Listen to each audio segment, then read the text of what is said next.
Hi, my name is Zain and welcome to SHASN Azadi. Azadi is a semi-cooperative political strategic game where you can immerse yourself in freedom struggles from all over the world and relive and rewrite histories. Head on over to the link below and grab your copy now.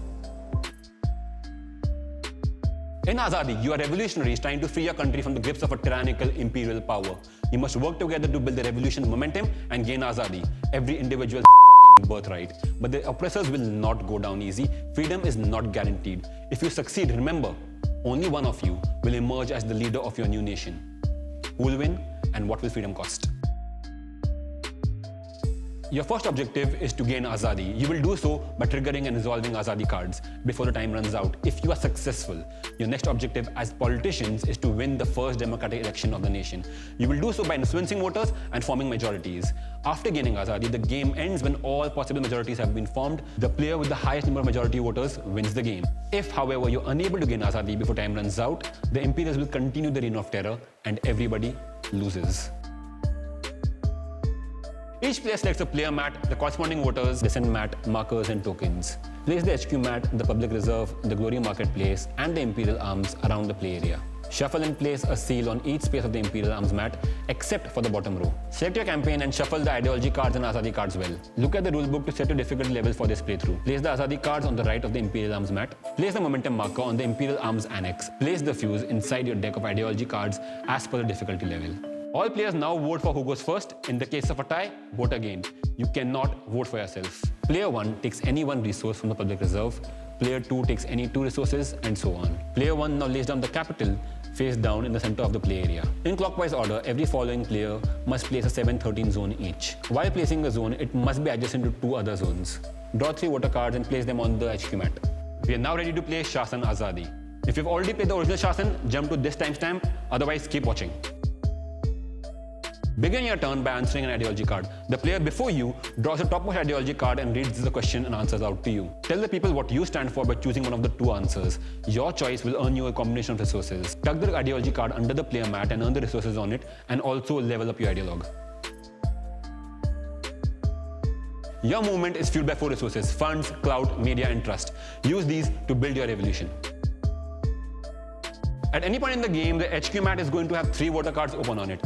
Each voter card has a number of voters that's going to give you and the cost required to influence. If you influence a voter card, discard the card right away and open a new one, and place all the voters on the board. Votes from a single voter card have to go in the same zone. You can influence as many voter cards in a turn as you can afford to. Each zone has a total number of voters that can be placed on it and what is required to form a majority. While placing voters, place them printed side down. When you form a majority, flip as many voters as required for the majority, printed side up. Only flip over as many voters as are required to form the majority, not more, not less. For example, your first 6 voters in a 7-13 zone will be placed blank side up. When you place your 7th voter there, flip all 7 voters with your party symbol side up. You have now earned 7 points. Any additional voters you place in this zone will be kept blank side up and will not count towards your final score. As you answer questions in the game, you will build your political ideology. Each answer in the game belongs to one of the 4 political ideologies in the game. The 4 political ideologies are the capitalist, the supremo, the showstopper, and the idealist. Each ideologue has their own unique playstyle and their own unique powers. Harness their powers to build your political platform. All the ideologues also have a common passive power. For every 2 cards of a particular type, you earn 1 resource of that type every turn. As the game goes on, you earn more and more resources every turn. Each ideologue also has a level 3 and level 5 power. You can use all unlocked level 3 and level 5 powers in the same turn. One of the biggest powers in your political arsenal is gerrymandering. If you have more voters than anyone else in a particular zone, you unlock gerrymandering rights for that zone. This allows you to move voters from adjacent zone or that zone itself around. This allows you to move any one non-majority voter in between all adjacent zones.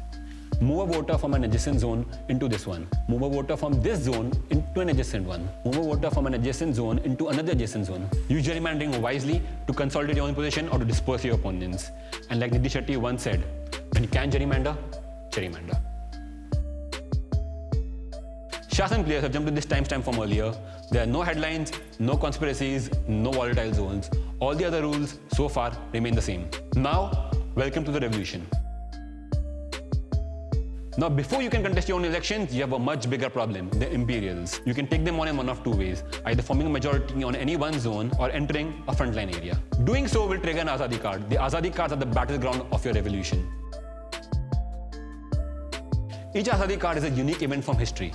As soon as it's triggered, there's a fallout that has to be resolved right away. The Imperials will also pass an order to try and silence your revolution. But you can work together to bypass this order. Dissent is the currency of courage. Each order has a dissent cost. If you meet the dissent cost collectively, you will bypass the order. Commit a dissent secretly and reveal it simultaneously. If you manage to get enough dissent, the crosshair shifts from the entire nation onto just you. Slide up your committed dissent on your dissent mat. After revealing your committed dissent amount, you must slide that many tokens up on your dissent mat. While a dissent token is committed, you will be handicapped by the new restrictions corresponding to it. In order to remove these restrictions, you must pay the cost for each committed dissent denoted on the bottom row here. But your sacrifices will not be forgotten. The people of the nation will reward you with glory for dissenting. Paid of dissent gets converted to glory. Spend your hard-earned glory in the glory marketplace. Use the powers to further the revolution. Or yourself. You have only 5 dissent and glory tokens, so use them wisely. And even if you manage to dissent successfully, your troubles have just about begun. As the revolution marches on, so does the Imperial crown. Every time you play a turn, the Imperials play a turn. The Imperial arms mat is the command center of the oppressors. From here, they will unleash devastating attacks on you and your entire nation. The Imperials are an adaptive adversary. They will respond to the strength of you and your nation's leaders. Every time a player unlocks a level 3 or level 5 power belonging to a certain ideologue, they must remove and keep a seal from that ideologue's column on the Imperial arms mat. This unlocks a new Imperial attack. On the flip side of Imperial seal is a special voter card. We'll get back to these later. The Imperials are content to ignore you at first, but as soon as an Azadi card is triggered, they will awaken from their slumber. After dissenting on an active Azadi card, open it and tuck it under the Imperial arms mat, such that both the multipliers align. Place the shackle to the left of the crown. Place legacy tokens on each space inside the card. Each time you move the crown forward after your turn, you must resolve all the open spaces on the column it lands on, from bottom to top. The Imperials are also very, very sly. They're going to use you to do their dirty work. So you can either cushion their attacks on the revolution or use their attacks to further your own personal agenda. If you take too long to resolve an Azadi card, the crown might march past the shackle. If that happens, discard all resources every player has and the top ideology card. This will bring you closer to the fuse and perhaps defeat. Each Azadi card has 2 sides and 2 resistance philosophies. One true to history and one speculative. You choose how you build your nation. Each side has a list of actions. Completing the actions on any one side will resolve the Azadi card. Some Azadi cards will give you temporary powers to help you resolve them. Resolving any one side will unlock a resistance for that particular ideologue and strengthen them for the rest of the game. Choose your part of resistance wisely because it will shape the soul of your entire nation. As your revolution gains momentum, more resistances will be placed on the board. These represent the various tactics you have learned along the way. Each resistance card has an ideological level that must be met to use it. All players who meet the requirement can use it. But if a majority is formed in any zone with a resistance in it, only that player can use the card, provided they meet the level requirement on the card. Leading from the front has its own benefits. You will be rewarded with legacy for each Azadi card that you trigger and for every action you complete on an active Azadi card. After an Azadi card is resolved, the player with the highest number of legacy on the board decides where the new zone is placed and where the new resistance is placed. Spend your legacy to build a monument to your sacrifices and the resilience of the people. You can spend your legacy to upgrade your monument and unlock stronger powers. All powers you unlock on your monument card can be used in the same turn, only after Azadi is gained. Each player can only build 1 monument per game and each monument is unique, so move fast to build a monument of your choice. You can also spend your legacy to influence special voter cards or push back the crown. Once you resolve the required Azadi cards, you will be at the edge of democracy. The desperate Imperials will now attack you one final time and try to squash your rebellion. The nation's 2 most dominant ideologies will determine the outcome of the revolution and trigger a foundation card. Now, if you solve this foundation card before time runs out, Azadi will be yours. Every foundation card will put you on your final crossroads. The choice you make will determine the soul of your nation and add a rule for the rest of the game.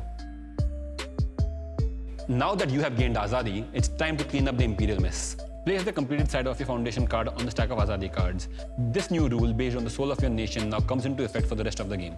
Flip over the capital zone. It is now in play. All Imperial voters get discarded. The Imperial arms mat is no longer in effect. You can now use your unlocked monument powers. Your nation is now free, the revolution is over, and it's each revolutionary, politician for themselves.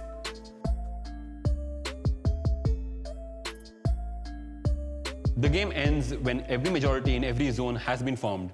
The player with the highest majority voters wins the game. At the end of this game, the teal player has a majority in the 917 and 713 zones. The brown player has a majority in the 815 zone. The purple and pink players have a majority in a 713 zone each. The teal player wins the game with a total score of 16 points. Good luck, fellow rebels. Inqilab Zindabad.